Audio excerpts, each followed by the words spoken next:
Hey guys, Brandon Woolum with CCM Magazine, and today we are checking in with our buddy Zach Williams. What's up, my man? How are you doing? Good. So, a busy few weeks coming up for you. You've had a little bit of off time, but you're getting into Oh, another busy season. yeah. February 27th, the new book, Rescue Story, Faith, Freedom, and Finding My Way Home is going to be out there. Take us inside that cover. Tell us what we should expect once we get that one in our hands. Um, I think it's just a really raw, transparent, look into my life, into what it was like, where I grew up, and the struggles of boredom in a small town that you kind of you go along with the crowd a lot of times. I think in a lot of small towns where there's not a lot going on, it's easy to find trouble. And it's kind of what happened. I grew up in an amazing Christian home. Had a mom and dad who led worship and were involved in church. And somewhere along the way, I experienced this encounter with God, but really didn't know how to handle it, or even what it was, and spent the next 15 to 20 years of my life running from it. Started playing music, got involved in drugs, alcohol, this lifestyle that I thought I needed to live. Met my wife. We struggled, and then, we met the Lord, and things, radically changed in our life. And so this book is just a deep dive into a lot of stories and a lot of things in my life that I've never shared publicly, or, with anybody. And, but I think it will give anybody who has family or loved ones that struggle, it'll give them hope to know that, man, if God can take a guy like, me, and turn his life around, that he can do it for anybody. And that was really my prayer with this book was, when we first started this idea of writing a book, I was like, I don't know if I've got enough to talk about for a book. And then when you sit down and you start thinking about it, there was a lot there. And then, when I finished actually reading the book after it was done, I was like, wow, this is a pretty incredible story of, just God's um, grace and, mercy on my life. And so that was it. I felt like it was, something that I wanted to share with the world, and give people,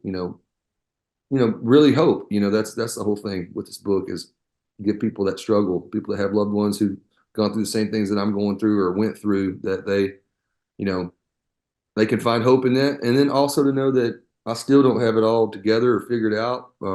But that's the beauty of Jesus. He does, and he's, as long as we've got him with us, then we're all right. How did that idea of doing the book originally come about? Was that your idea, or did somebody come and present that to you? Well, we've talked about it for a few years, and just the more that I've met people on the road at shows, and after concerts and things like that have come up and said, "Man, we wish you'd write a book one day. It'd be cool to see your story, or to read your story." And me and my wife prayed about it and thought about it for the last several years, and this past year we were like, you know what, I think it's time to write that book. And so took us about 8 months to do it, and then all the other stuff on the other side of that goes along with finding somebody that's going to actually publish it and release it. And so it's been a long time coming, and I'm super proud of it now. So I'm super excited. Yeah, and if they get the audio version, they're also going to hear your voice reading that book to them.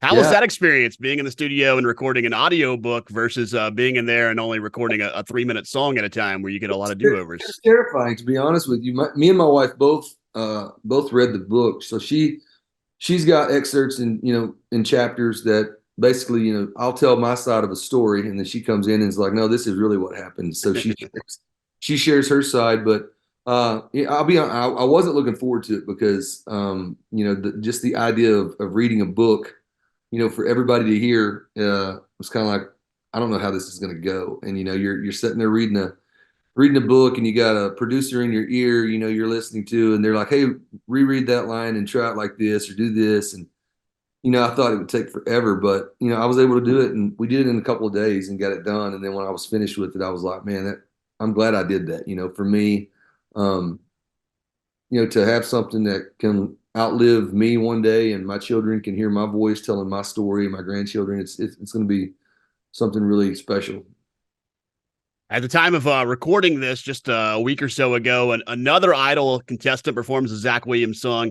This time, the Dolly version with you with "There Was Jesus." Yeah, When that happened, I think that's back-to-back seasons, by the way, of a Zach Williams song being used as an audition on Idol. cool. Yeah, Uh, do they tell you in advance if that's going to happen, or do you find out when your phone starts blowing up with people texting you saying, "Zach, your song's on Idol again"? that's it. Yeah. I didn't know anything about it. I just started getting tagged, and that first day that it came out, people were just tagging me left and right in Facebook, Instagram, and so yeah, that's awesome. Whenever somebody uses a song of yours, especially this girl's story was pretty amazing. Yeah. It was really cool to see. And then I was with Dolly last weekend. We were working on a video for a new song, and we got to watch it together and kind of react to it and send her a little message, and hopefully she'll win the thing. But it was really cool. Yeah, pretty Yeah. awesome. So sounds like we may be getting some sort of new collaboration with Dolly. Yeah, I have a new song coming out. I think it goes to radio or maybe uploads sometime in March, beginning of March. Song's called "Looking for You." It's kind of where it's where I got the title of the album from 100 Highways. It's the lyrics as a down 100 highways of empty pursuit and thousand foolish things I went through. I didn't know it back then, but now I do. I was looking for you. Yeah, so about a year and a half ago, I got to be a part of Dolly special, and we were hanging out in between takes on this set that we were doing, and she said, what are you working on?" So I played her this song, and she got choked up and was like really moved by it. And she said, "I'd love to sing on that." And I was like, "Really?"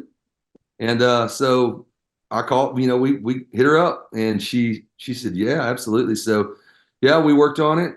So I've got a new single coming out with Dolly again. So it's one of those never in your wildest dreams think it'll happen once, much less twice. And so I don't know why, but she's a fan, and she loves what I'm doing. So, and I'm a fan too. So she's great.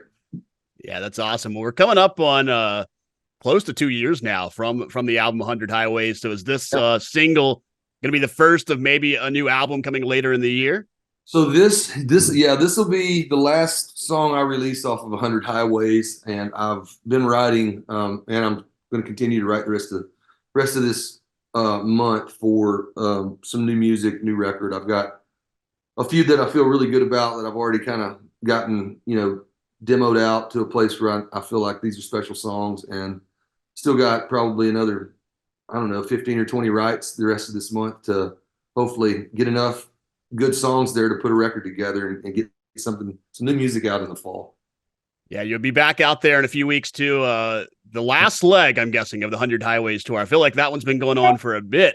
This will be, I did spring and fall, and then this spring. So yeah, this will be the last 100 Highways tour. So yeah, people come out if they hadn't seen it, come out and check it out. It's a fun tour. Riley Clemens is awesome. She's on the tour with me.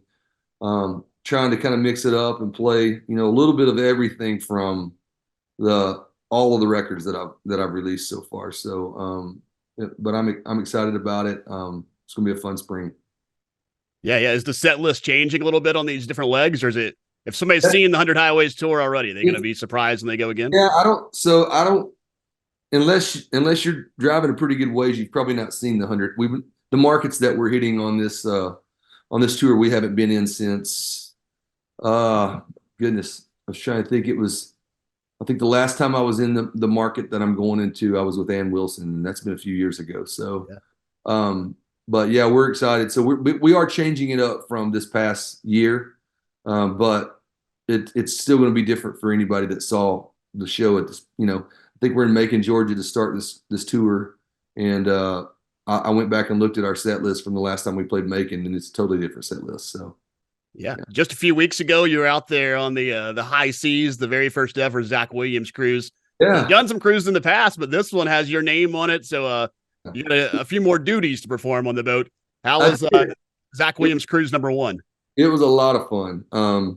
Yeah, I didn't know what to expect. Doing your own thing. You obviously when you try to do a cruise, you're hoping people will buy tickets. And it was great. We almost sold the whole thing out, and we did 3 concerts. We did every set of the week was a different set. We did an acoustic night, kind of a storyteller night in the middle of it.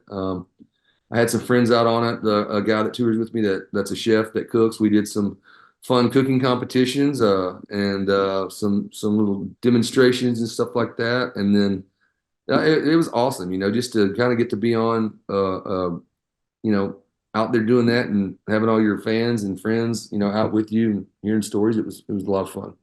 Yeah, yeah. There's so many Christian musicians out there that lean more in that rock and country direction, and they struggle sometimes to find their place in the Christian radio game.